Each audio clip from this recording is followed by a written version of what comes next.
Hello, everyone. My name is Sam Stovall. I'm Chief Investment Strategist at CFRA Research, and we are happy that you are able to join us for our webinar called What Could Go Right? Before we get started, I wanted to remind you that today's session is being recorded, and a link to the recording will be made available within the next few business days. During today's session, you may submit questions using the GoToWebinar panel, and we will do our very best to answer as many of these questions as we can. Joining me today are Lindsay Bell, investment strategist here at CFRA, and Todd Rosenbluth, who is our Director of ETF and Mutual Fund Research at CFRA. Now, a little bit about who we are and our history. Actually, the wealth management research side of CFRA was started back in 1927 as the S&P Standard & Poor's Global Equity Research Department, and in October of 2016, this department was acquired by CFRA.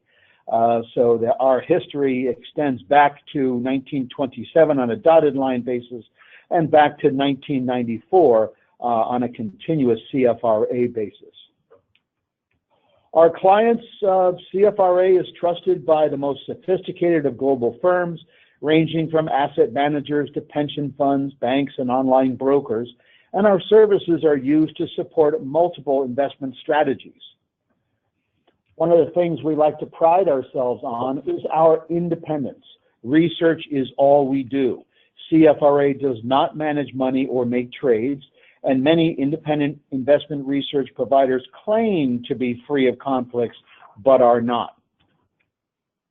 In terms of the numbers, what kind of research do we actually do? Well, we deliver independent research and commentary for wealth managers and investment advisors on more than 11,000 companies quantitatively, 1,500 companies qualitatively in 11 sectors, 68 industries, more than 1,860 ETFs, and more than 22,000 mutual funds. So our independent research covers the gamut in terms of the type of users of this research, as well as the companies, sectors, industries, ETFs, and mutual funds that we cover. So what could go right? Right now, in terms of listening to the financial media, everyone is talking about what could go wrong. Are we headed for an economic recession? Are we headed for an earnings recession with Brexit, with China trade dispute, and so forth? There's an awful lot of information swirling about that I think stirs up the concerns that investors might have. Well, maybe we start out with some good news and really just sort of review what happened in the first quarter. In the first quarter, it was a very strong start, a little bit of a bumpy finish, but among the strongest first quarters for many, many decades within the S&P. Indeed, our composite 1500 was up 13%, mid-cap stocks up 14%, small caps up more than 11%. All 11 sectors were in positive territory, driven by the cyclical areas, but the defensive areas, attributing to the old adage that a rising tide lifts all boats, also did relatively well. About 90% of the sub-industries in the S&P 1500 were in positive territory, again, with a majority of the cyclical sub-industries outperforming, whereas the defensive ones took it on the chin. So what do we look forward to in this second quarter? Well, going back to 1990, which is as far back as S&P Indices has sector-level data, we find that the second quarter sometimes probably feels like an overlooked middle child. A lot of people talk about how bad the third quarter traditionally is, down 0.2% on average since 1990, with 4 of the sub-industry or the sectors in negative territory. In terms of fourth quarter being very strong, up 4.3% on average, with a majority doing very, very well.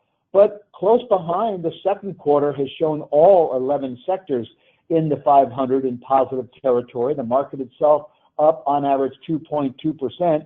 And as we see in the right-hand columns, the frequency of a price rise we find that the market itself is up 62% of the time.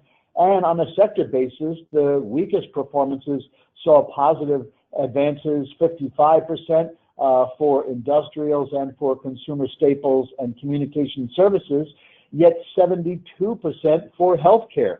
So again, more times than not, we tend to see that sectors tend to do fairly well in the second quarter.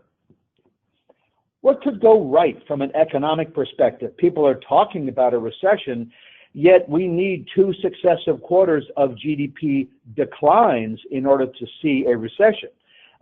Yes, we've been saying and hearing that the economy was a Goldilocks economy, not too hot, not too soft, and maybe what we're experiencing is that Goldilocks is morphing into Mama Bear, where it is softening, it is cooling off, because now expectations by Action Economics are that first quarter GDP will advance by 1.6%. The street is looking for anywhere from 1.4 to 1.5%, down from a high of 4.2% in the second quarter of last year. Yet we don't see this downward stair step continuing. Indeed, we see the second quarter being almost twice as much as the first quarter, up 3.1%, and subsequent quarters of the year hovering around the 2.5% area. So we don't see an economic recession on the horizon. Nor do we see an earnings recession to be likely this year. Granted, the first quarter is expected to show a 2.5+% decline for the S&P 500, with 7 of the sectors in negative territory year on year. But a lot of this, our belief has to do with year-on-year comparisons. In the first, second, third quarters of last year, we were looking at 23, 25, 28% earnings growth, respectively. So the bar was set very, very high entering into this first quarter. Second quarter, we think, will eke out a positive advance and therefore sidestepping an earnings recession. Even if we did end up slipping into an earnings recession, there's no guarantee that that will then morph into an economic recession, because 3 out of every 4 earnings recessions have accompanied economic recessions. Plus, if history bears itself out, we could be surprised favorably, because in 28 of the last 28 quarters, the actual earnings exceeded end of quarter estimates by an average of close to 4%. So if history were to repeat, instead of being down 2.5%, we might be up maybe 1.5%. Exactly. That's a great point you make there, Sam. The next chart that we show, it really illustrates how earnings estimates are cut over the course of a quarter.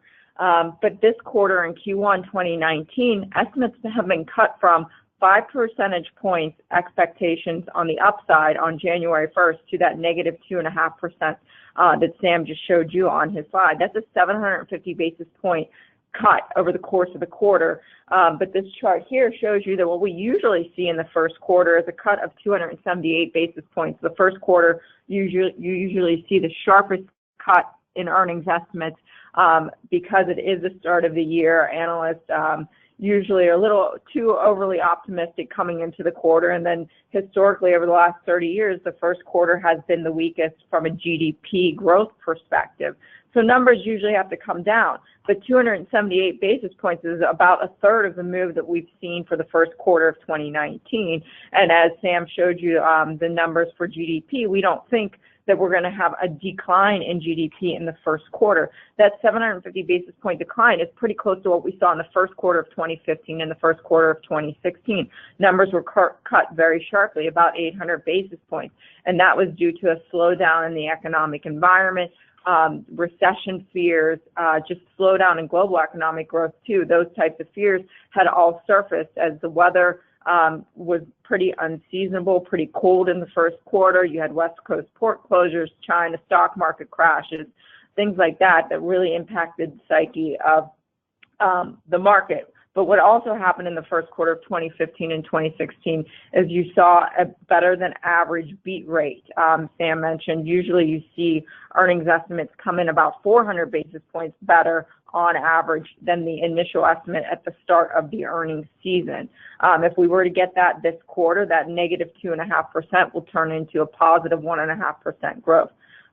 The rest of the bars on this chart show you that usually the second quarter, because over the course of the first quarter, second quarter numbers are cut pretty sharply. They were cut over 400 basis points so far this year, year to date for the second quarter. Usually you see those numbers actually move slightly, very slightly higher over the course of the second quarter. Again, it's because they were cut so much during the first quarter. We expect that could happen again this quarter.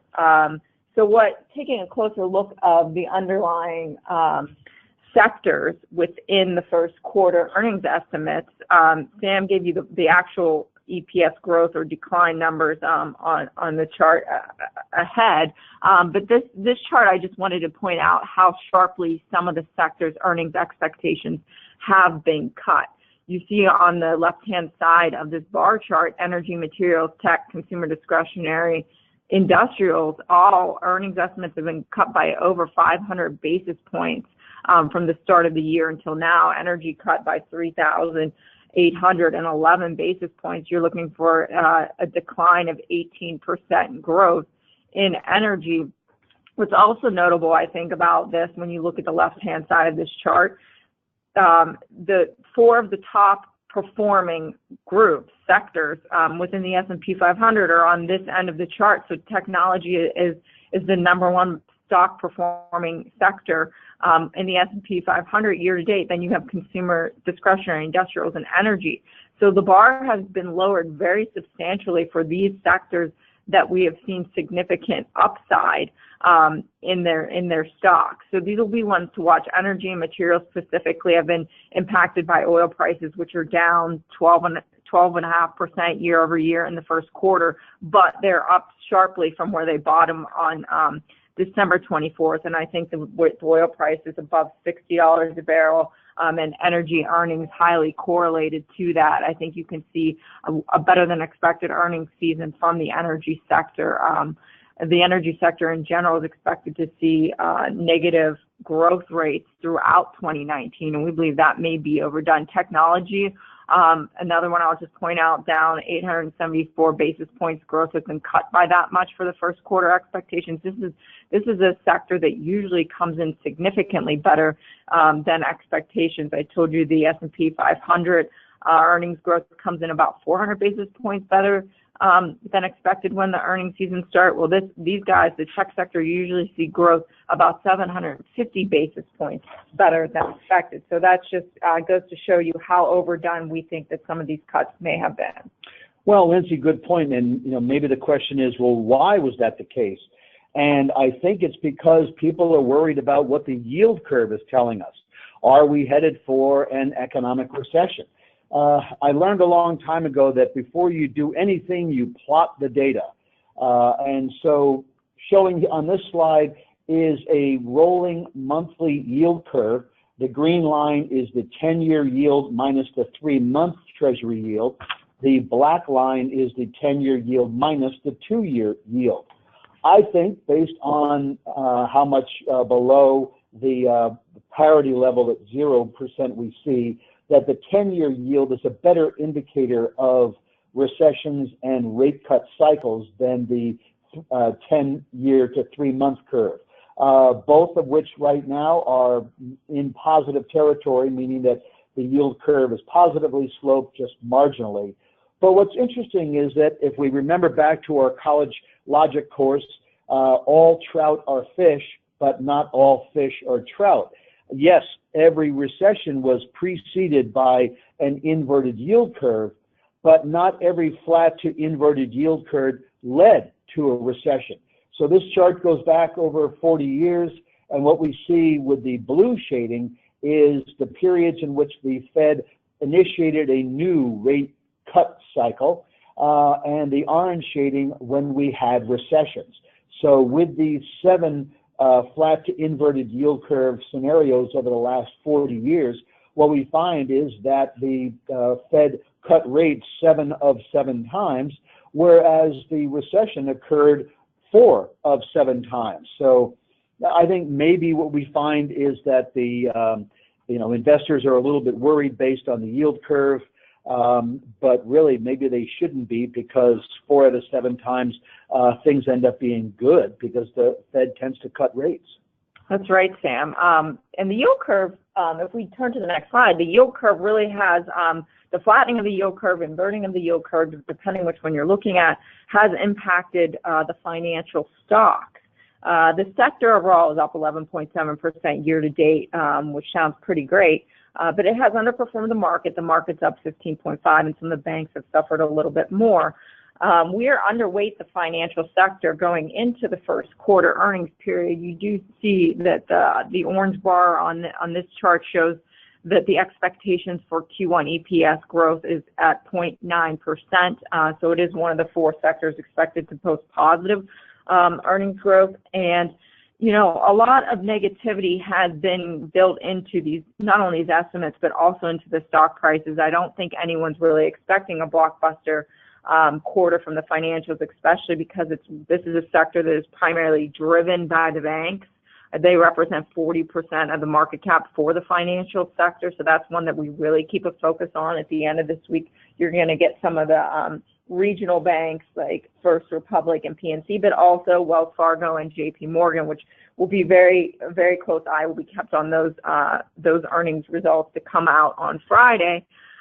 Overall, the expectation is for net interest margins and net interest income. Net interest margins, the difference for what the banks have to pay for deposits versus what they can get on the loans that they give out. They expect that to be kind of flat on average in the fourth quarter. Loan growth is maybe the one bright spot. It's supposed to be okay, kind of in line with what we saw in the fourth quarter. But trading volumes, advisory activity, M&A, IPOs, that's probably going to be down year over year. Part of that had to do with the shutdown in the government. We did see, obviously, the number of M&A deals announced picking up towards the end of the year. Also, one area to watch for the outlook and guidance from companies will be mortgages, which also picked up at the end of the quarter as interest rates declined. The positive spin on the banks, that many of the people that are overweight the financial sector, is that they have large dividends. The large banks have a 10% dividend yield on average, so it's really, really great. A lot of these banks are also buying back shares, which is, I think, part of why you see a 5.1% growth in the bank industry here on this chart. And the relative PE for a lot of the banks is at a pretty weak result, at a 40-year low. The diversified financials on this chart, you see 5.7% decline in earnings in the first quarter. These guys also do make up a chunk of the market cap. It's kind of a little bit of a bucket of everyone else that's not a major bank. You have Berkshire Hathaway, Jefferies, Goldman Sachs, and Morgan Stanley in here. Amex, Charles Schwab, BlackRock, E-Trade, Moody's, and S&P are in here. A lot of these companies expecting year-over-year declines. Going back to Sam's point about tough year-over-year comparisons, a lot of these companies maybe don't have as big buyback programs as the larger banks. So this will be one to watch. It might signal a change in the tide as well. But there's also, you don't have to just get right into the individual stocks. You can play the sector overall. Yeah, we're certainly. Yeah, sorry, Lindsay, for jumping in. We're certainly seeing that. So on the next slide here, this is a look at the ETF flows from the fourth quarter and the first quarter for a handful of the sectors we're talking about today, or what's related. You can see there were outflows in the fourth quarter of 2018. They continued in 2019, although to a different degree. What was more interesting is because of how interest rates responded, because of the Fed going on hold, we saw real estate, which is obviously a bond proxy, go from out of favor and move into favor. We're going to touch on healthcare in the upcoming slides. So I wanted to have that here. We saw continued interest in those products. On the next slide here, just to remind you, in addition to the great work that Sam and Lindsay do from a strategy perspective, that's from a top-down aspect from the financials. We cover individual stocks. I'm sure many of you are using our stock research on MarketScope Advisor or other feeds. Here's a list of the U.S.-based strong buys in the financial sector. listed alphabetically. The bottom half of that are some regional banks Lindsay talked about that are going to be reporting results soon, including Signature Bank, SunTrust Banks, and SVB Financial are stocks that our analytical team is favorable on. I'm going to stick with banks as I move to the next slide here to show you a couple of different ETFs, and the work that we do from an ETF research perspective is focused on understanding the ETF choices that you have and then understanding what's inside those ETF choices. So iShares U.S. Financial Services is IYG. Invesco KBW Bank is KBWB. These are two relatively sizable bank-oriented ETFs. There's other ones that are offered as well, but I think this paints a nice picture for the exposure that you get. Regional banks and diversified banks, both under the bank industry that Lindsay talked about. You'd find here, JP Morgan is an example of a diversified bank, and you'll see on the right-hand side, whereas SunTrust is an example of a regional bank. You can see they have a similar weighting, roughly, in the diversified banks. It's really the regional banks that's the breakdown. KBWB has more than 40% of the assets in that sub-industry. That's close to 3 times the size that is in the iShares product, IYG. Where's the rest of the money, you might ask? Well, software and services companies within the technology space, companies like Visa or MasterCard that are classified as technology companies, from a GIC standpoint, you would find within the iShares product. On the right-hand side of it shows you just the difference in how these are constructed. So STI is the SunTrust stock that we have a strong buy recommendation on, close to 3 times the weighting in SunTrust Bank in KBWB than what you'd find in the iShares product. JP Morgan, which is a buy recommended stock from our research team, has a higher weighting from within. So you can see, if you look at individual sector-oriented ETFs, the devil really is in the details, and financials tends to be more of a cyclical sector, which you would think might be performing well during up times and maybe underperform during down times. Well, that's exactly right, Todd, because looking back at sector performances during challenging periods in the market, I went back to 1946 and looked at the sub-industries, rolling them up to the sector level. And as most people would anticipate, it's the more defensive areas that held up best, those areas where the demand for the products and services remained fairly static, even when times were tough. Consumer staples, healthcare, utilities did relatively well. I like to say that when the going gets tough, the tough go eating, smoking, and drinking, and if they overdo it, they have to go to the doctor. But as I mentioned earlier on, healthcare tends to be one of the better performers in the second quarter. Average price increase 3.6% versus the market's 2.2%, and also healthcare posted a positive performance 72% of the time since 1990 versus 62% of the time for the overall market. So in some ways you could sort of say, well, gee, if it does well seasonally, and also if I'm a bit of a nervous Nelly and I think that maybe the market is going to have some tough sledding over the next couple of months, maybe I do want to start to consider investment opportunities in the healthcare space. Yeah, turning to the next slide, you'll see the expectations for the first quarter are actually pretty high for the healthcare sector at 4.3%. It is the best earnings growth expected in the first quarter out of the 11 sectors within the S&P 500. Yet, despite what's supposed to be a stellar first quarter, the sector has underperformed the other 11 sectors. It's up 6.4% year to date. Again, that compares to 15.5% increase we've seen in the S&P 500 for the last spot on a year-to-date basis of the 11 sectors. Now, you shouldn't fear the 4.3% earnings growth rate, though, because this is kind of a sector that gets lost in the mix. They usually, on average, you see healthcare earnings per share come in much better than that average 400 basis point beat rate. Usually you see a beat of 535 basis points or better. Notably, I will say that the defensive sectors haven't had their earnings expectations reduced as significantly as some of the cyclical sectors that we talked about earlier. So maybe, you don't get the quite 500 basis point upside from here, but we do think you will see some upside. And what we've got our eyes on really is the pharmaceuticals, biotech, and life science industry. Earnings growth of 4.1%, as shown in this bar chart, for the first quarter, will be driven by the biotech sub-industry. Biotech is looking for 11% earnings growth in Q1. This is a sub-industry that has gained more focus lately as more drugs have been approved under the Trump administration, given looser mandates for approvals and regulation of those drugs.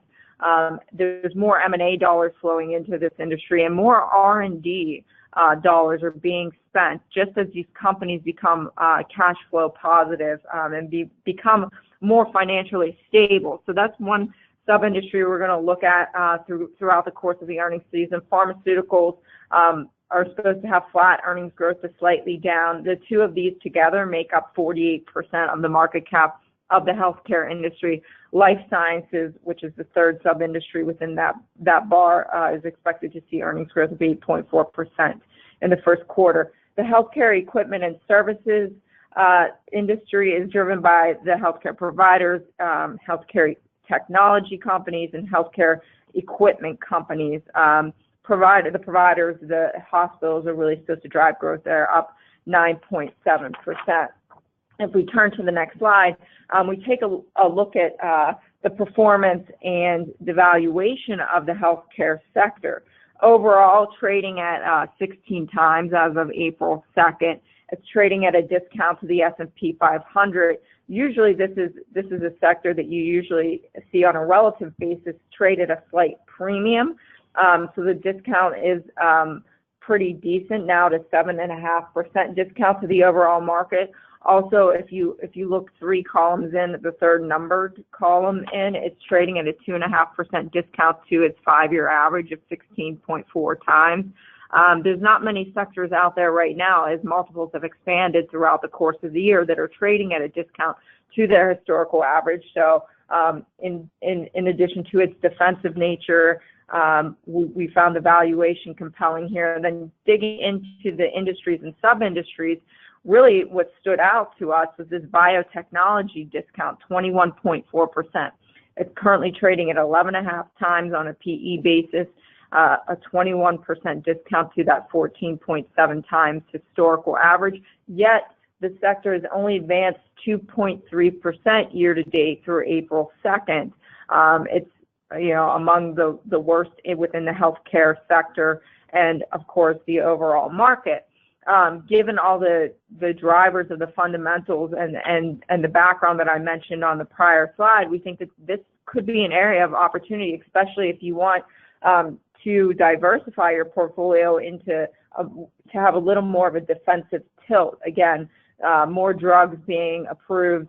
The M&A deals, a third of all M&A deals announced year to date have been healthcare deals, and a lot of those have been within the biotech or pharmaceutical space. And the premiums that these companies are getting in those deals is substantial, about 111% premium to their price a week prior to the deal announcement. So that's one area that we are definitely keeping an eye on. Now, life sciences tools and the healthcare equipment and supply space have done outstanding year to date, up 21% for life sciences, up 14% for healthcare equipment. They're both trading at more than a 20% premium to their historical average. So while those areas definitely have opportunity, given the innovation and advances in technology to create new tools and equipment, we just think that right now they may be a little bit overvalued. We see more opportunity in the biotech space. So with that, I'll pass it along to Todd. Yeah, so I want to just highlight here on the next slide just examples of the recommendations that we have within the space. There's actually now currently 4. I know on the slide there's 5. That shows you how even though our analysts do things with a 12-month time horizon, putting slides together in advance of a webinar You never know what's going to happen. Align Technology is a stock that got downgraded from a strong buy to a buy recommendation. In recent days, the stock performed very well for our analytical call. We still see upside. We still see the fundamentals to be strong, but it is no longer a strong buy. It is a buy recommended stock. There's a number of buy recommended stocks now listed on here, and this just gives you a sample of some of the diversification that's there. Healthcare equipment, managed care, pharmaceuticals among them. On the next slide here, since Lindsay highlighted biotechnology, I wanted to take a closer look at a couple of the biotechnology-oriented ETFs. BBH is VanEck Vectors Biotech. XBI is the Spider S&P Biotech ETF. On the left-hand side, what's telling is the exposure that you have here. Now, Lindsay showed that from an industry perspective, biotech and life sciences and pharmaceuticals are actually grouped together, but at the sub-industry level, there are differences between them, and that plays out in the exposure that you have. So XBI is a pure play towards biotechnology. It also includes small and mid-cap companies and is equally weighted. We'll come to that in a moment.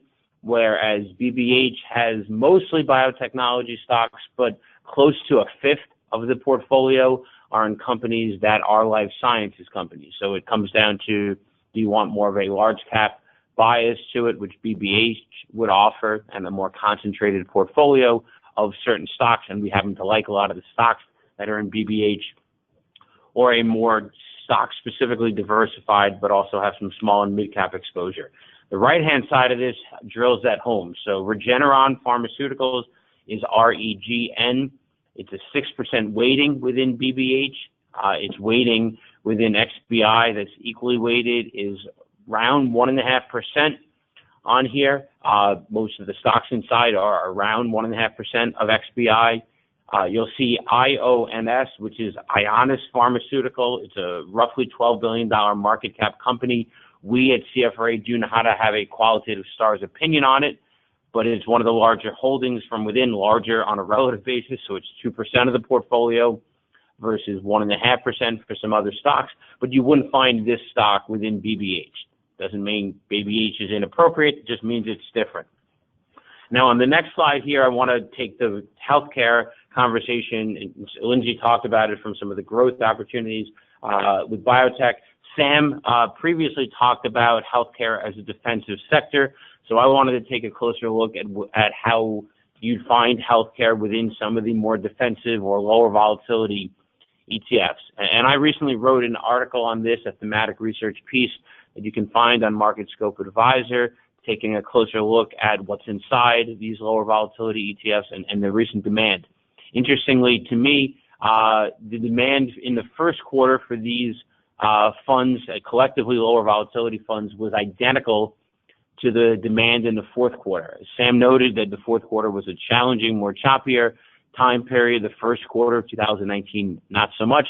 Clearly, some investors, as Sam talked about, are more nervous about where we're going from here and worried about more the downside for this. These ETFs provide more downside protection, but in interesting ways. So healthcare, which is where we would have thought you'd find a heavy exposure to both these respective ETFs, you find it in USMV. USMV is the iShares minimum volatility ETF that they offer. It's more sector diversified. SPLV is the Invesco S&P 500 low volatility ETF. And I was surprised to see how underweighted versus the S&P 500 healthcare happened to be. Part of that has to do with how overweighted utilities happens to be at roughly 25% of the portfolio, but part of it also has to come down to whether the healthcare stocks themselves currently are less volatile. They may have historically been less volatile, but are they currently less volatile in the screening process that's there? On the right-hand side, just to show you at the industry level, electric utilities is healthy for both these respective ETFs. Companies like Exelon and Duke Energy you'd find within SPLV.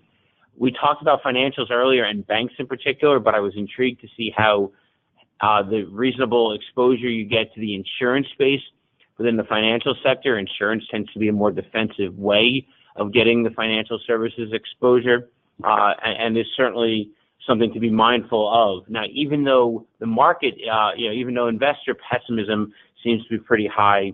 Sam, I think there's a number of tailwinds that we're looking forward from an economic perspective. Yeah, so if you are, nervous, then you can take a look at healthcare. You can take a look at the low volatility areas of the market. But, what could go right? And from a tailwind perspective, because we did go through the near bear market decline on a closing basis, down 19.8% for the S&P 500, that actually served as a resetting of the dials. All 11 sectors were in negative territory. The mid-cap and small-cap indices were in bear market territory. About 90% of the sub-industries were in negative territory. So a substantial resetting of the dials. We also ended up having the PE ratio for the S&P 500 on a forward 12-month basis essentially equal the PE ratio experienced at the bottom of all corrections and pullbacks since this bull market got started in 2009. Another tailwind is the Powell pause, the Powell pivot, whatever kind of alliteration you want to do, basically implying that the Fed may be done with this rate tightening program, could be on hold for a while. But as I showed earlier, because we are in a flat yield curve with the 10 and the 2-year and an inverted slightly with the 10-year and the 3-month yield curve, maybe it's pointing to an initial period in which the Fed will start to cut interest rates again. In a second, I'll talk about an unerring indicator that has been correct 28 of 28 times, and that points to a positive full year for 2019. We keep hearing that there could be a resolution to the U.S.-China trade dispute. Of course, maybe if that gets resolved, then we have a U.S.-Europe trade dispute to take its place, but still one of the major issues that has been overhanging the market could end up being resolved. And then lastly, from a fundamental perspective, I will show how earnings, inflation, and the rule of 20 indicate that maybe we do end up higher by mid to high teens for large cap stocks and as much as 30% plus for mid and small cap stocks. But what's interesting is that we've all heard of the as goes January, so goes the year, if you are subscribers to the Stock Traders Almanac. But take that one step further. If the market was up in January and up in a month in which it traditionally is down, that being February, the second worst month of the year, that's happened 28 times since World War II. And in all 28 times, the market was positive for the full 12-month period, with the average price change being an increase, actually a total return increase of 24%. Even if you say, well, gee, thanks for telling me this so late, how does the market do in the 10 months after being higher in both January and February? Answer is total return of about 13.5%, and the market was higher in 93% of the observations, down only twice. Fundamentally, what does the market actually tell us? In this next slide, entitled The Adjusted Angle of Ascent, historically, if you add PE for the market with the rate of inflation, year-on-year headline CPI back to 48, year-on-year core CPI back to 1958, the market tends to undulate and hover around that 20 sum. So flipping that calculation to something as simple as 20 minus CPI times earnings, what kind of fair value could we expect for the market? Well, Action Economics is projecting fourth quarter core CPI to be up 2.2%. S&P Capital IQ consensus estimate says we could see $165 for the S&P 500 for all of 2019. Like the old-fashioned roadmaps trying to say how many miles is it between Allentown and Altoona, PA, you link those two column and rows together, and you find that at 2.2% core CPI, $165 earnings, that fair value comes in around $29.40 or slightly above the all-time high set back on September 20th of 2018. Well, what if we get earnings growth that's half of where we are, or we get no earnings growth for all of 2019? well, then the fair value slides to 2909, 2877 respectively, and then depending on whether the guesstimate for inflation is wrong, you can see sliding up or down, gives you an idea of what fair value could actually be. In the next slide, what we see are two charts for the mid-cap and the small-cap indices. The blue line is the index itself. The orange line is what the rule of 22 for mid-caps, the rule of 24 for small-caps indicated where the market should be trading based on the inflationary expectations and earnings expectations. Obviously, the reason that we have higher rules for mid and small caps is because these issues trade at premiums to the large cap brethren. So what you can see right now is that the top of the orange line at the far right is substantially above the last point for the blue line, and therefore, as we see in the next chart, that the year-end 2019 forecast, as predicted by these rules of 20, 22, and 24, imply, but obviously don't guarantee, that we could see the S&P at around 2940, mid-cap 400 at 2215, small-cap 600 a shade below 1100, with estimated full-year gains being anywhere from 17 to 33%.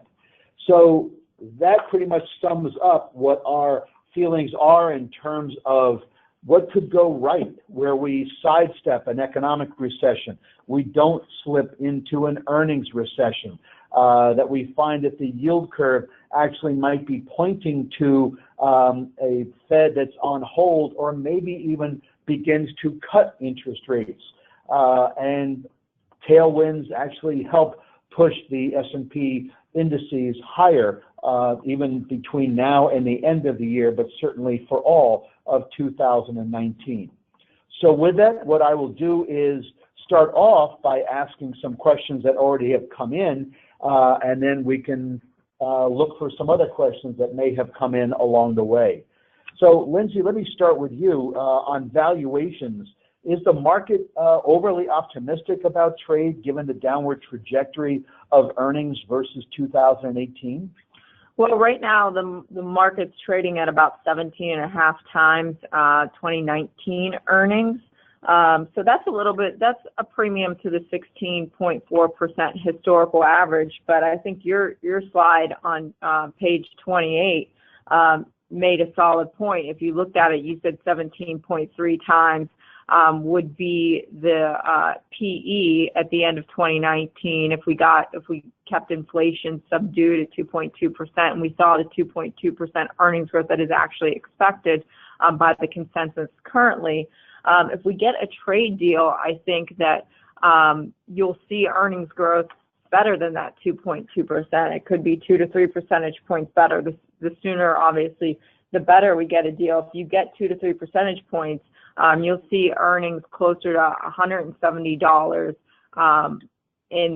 for 2019, which would get you to a PE multiple of 17 times, which is a slight premium to the average, but I think would be warranted in a low inflationary and a low interest rate environment. Mm-hmm. We just got a question coming in asking, with the makeup of Congress currently, what kind of an impact could that have on the S&P 500 and for sectors like financials? What I do know is, going back to World War II, a Republican president with a split Congress has actually led to the weakest full-year calendar year returns, average gain of 3.5%, frequency of advance at 63%. Not all of those observations, there were only 8 of them going back to World War II. Not all of them were as dismal as the average. But I think what it implies is that, the market does say, we want leadership to come out of D.C. And unfortunately, we're not really getting leadership. We're simply getting snipping heels and so forth from both sides. From a financial sector, I don't have that data handy, so I can't say specifically how the financials would do in a split Congress environment. Also, you have financial data that goes back to 1990, whereas the data that I just referenced for the overall market goes back to World War II. But I think that could be a reason why investors are a little bit cautious in thus far, or at least for the outlook for the remainder of 2019, because they really question where can the Democrats and the Republicans agree on anything, maybe on infrastructure spending. And yesterday, as Ray Dalio was talking about how capitalism seems to be broken because of the income inequality, basically the premise of his thesis was we need to improve our education system. So who knows, maybe the Democrats and the Republicans can actually benefit and work together on something like that. But if they can't, Todd, what are some other sector exposures in the low vol, minimum vol ETFs that investors might be considering? Yeah, so what was interesting on the slide I had earlier about the sector breakdown of the low vol products, USMV has a sector connection with a broadly diversified approach to it, so technology is a hefty weighting. It was intriguing to be able to see some of the stocks that are inside that. So if you still wanted to have a economically sensitive sector but a lower risk approach to it, you could look to what's inside that ETF, and companies like Visa and Fiserv, which are both buy recommended stocks from our analytical team, are examples of what's in there. Sam, if you don't mind, I'll just take another question that came in specifically to do an ETF, asking about our view on FXO, which is the First Trust Financials ETF. This is their AlphaDex product. It's more fundamentally focused. And what's interesting about that product versus XLF, which is a financial select sector spider that's tied to the broader sector that you'd have exposure to, much more exposure in FXO to the insurance space and underweighting towards those diversified banks currently. So from a fundamental perspective, this smart beta ETF has a tilt in that way. We have a market weight recommendation on FXO, so that's our neutral of the three ratings that's out there. There's some good holdings. This ETF, like other First Trust ETFs, you pay a bit more of a premium for that unique approach versus some of the market cap weighted products, but it's certainly a unique way of getting exposure to the financial sector that we hadn't touched on earlier. So I'm glad the question came in. All right, good. Well, we know that earnings are going to be a bit challenged in the first quarter. Lindsay, can the same be said for sales or revenue expectations? What's the outlook for the first quarter, and also which sectors are likely to be the suspects as to either the strength or the weakness of these revenues?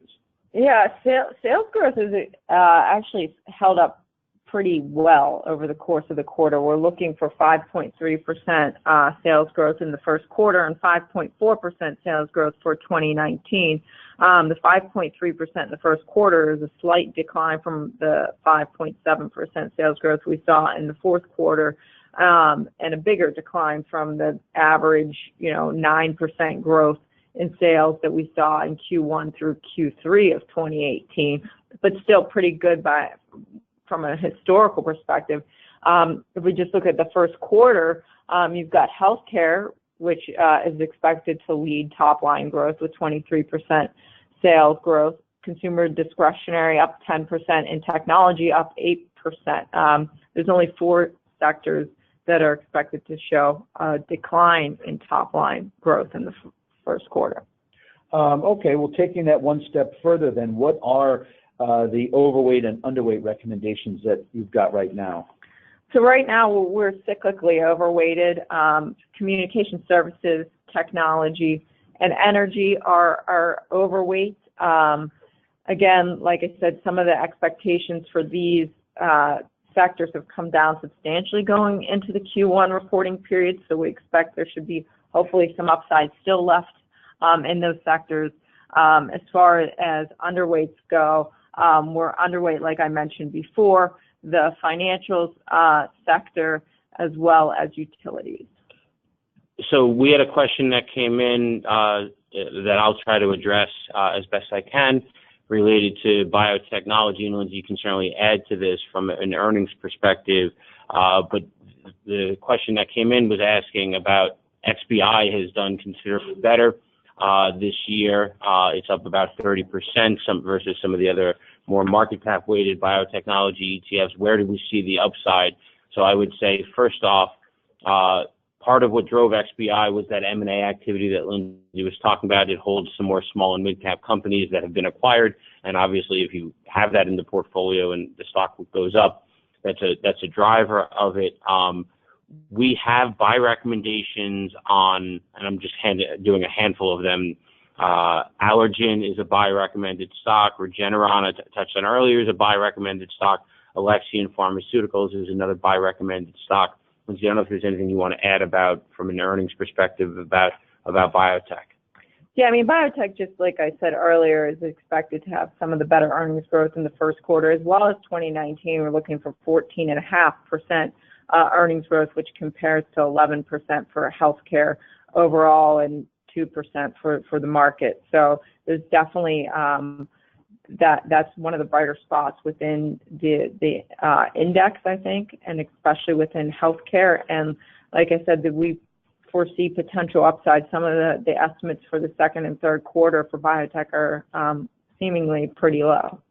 Lindsay, tell us again your underweight sectors, because I think you misspoke. Yes, I was just going to correct that. I said utilities is underweight. We're actually underweight consumer staples and financials. Okay, yeah, because the reason I mentioned that is because one of the questions that came in is, Sam, we know that you have an industry momentum portfolio on MarketScope Advisor, and you like to look to both sectors and the sub-industries from a momentum perspective, which I do. My philosophy is it's like whitewater rafting. You let the market take you where it wants to go. So as we might remember from the book, What Works on Wall Street by James O'Shaughnessy from many years ago, you stick with high momentum, you don't gravitate toward low momentum. And from a sector basis, what I have found is that by looking at the top 3 sectors based on trailing 12-month price performance, if you bought them equally and then held them, and every month you reevaluated with a 12-month look back, since 1990, while the S&P posted a compound rate of growth of 8%, the top 3 sectors posted 10.2. Taking that one step further, the top 10 sub-industries posted a compound annual growth rate of nearly 13%. So 8, 10, 13, whether you looked at the market, top 3 sectors, top 10 sub-industries. And right now, on a 12-month look back, real estate, tech, and utilities are the top 3 sectors. Within those sectors, or the top 10 sub-industries, consumer discretionary has 3 entries: auto, retail, consumer electronics, and specialty stores. Healthcare also has 3: healthcare facilities, REITs, and then life sciences, tools, and services. Tech has 2, with application software, and then data processing and outsourced services. And then we have 1 each from materials and utilities. From materials, it's metal and glass containers, and then independent power producers and energy traders. So if you're a momentum investor and you want to go to the sector level, that has proven to do pretty well, outperforming the market 62% of the time since 1990. If you look to the top 10 sub-industries, that's beaten the market about 70% of the time. Obviously, past performance is no guarantee of future results.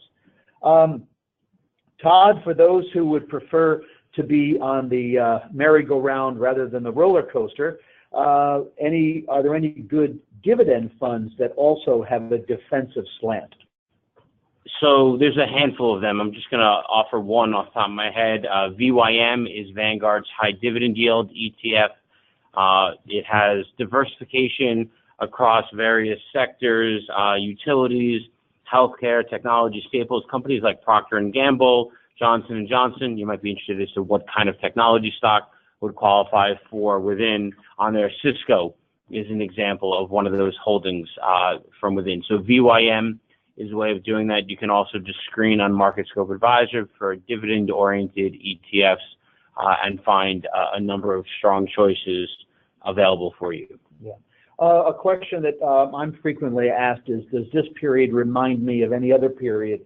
And I would tend to say, yeah, this actually sort of reminds me of the beginning of 2016.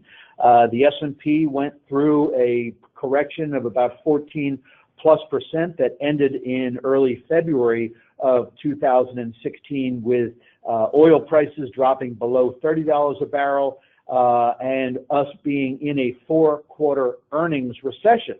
But then Wall Street decided, you know what, we're probably not headed for an economic recession because take out energy and actually earnings are expected to be in positive territory by about 7%.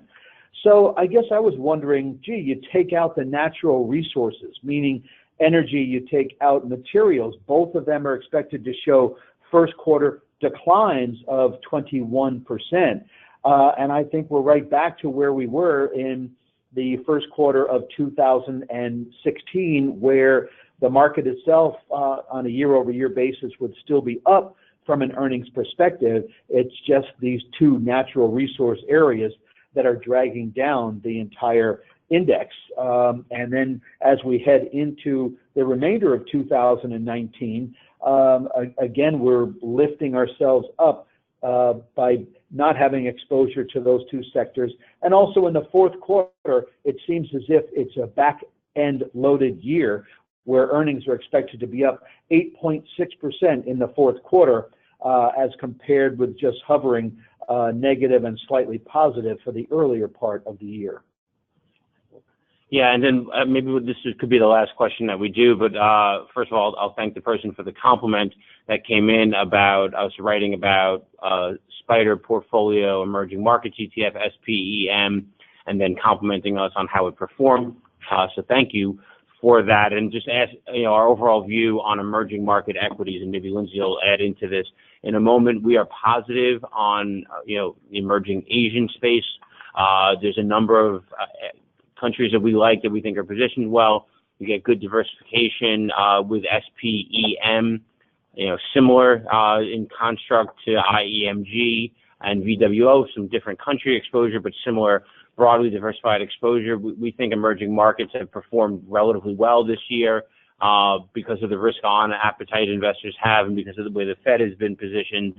But those are good products. Maybe you want to add more, Lindsay. Yeah, I mean, I think that just like you just said, the Fed's pivot and more dovish tone is definitely a benefit to the emerging markets. But also, I think what you're seeing out of China, regardless of a trade deal getting done or not, is a stimulus that's being put in over there is starting to take some impact within some of the manufacturing results, sales results, and things like that. So that has led to a bottoming in some of those indices. So yeah, we think that is why you are seeing some investors flock to those areas. Well, and let me add to that as well, going back to 1969, looking at relative PEs, actually the S&P 500 and the MSCI EAFE have had, been on parity, on par with one another. So the relative PE for the MSCI EAFE versus the 500 is 1.01. Today, however, the relative PE is at about a 23% discount for the MSCI versus the S&P 500. So a very sharp relative PE discount. For the emerging markets, it's at a discount, but less so.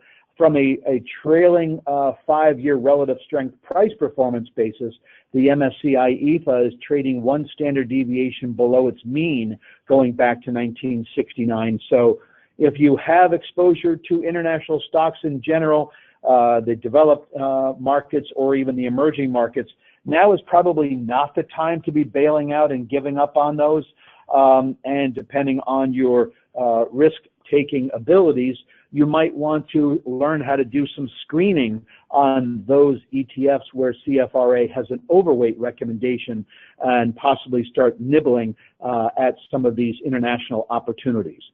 So with that, I will say, as we wrap up today's session, I wanted to mention that our next equity webinar coming up on April 30th will be Investment Strategies for the Permian Paradox, where CFRA Senior Equity Analyst Stuart Glickman will highlight emerging trends in the energy sector with a focus on the oil and gas exploration and production, as well as the Permian Basin.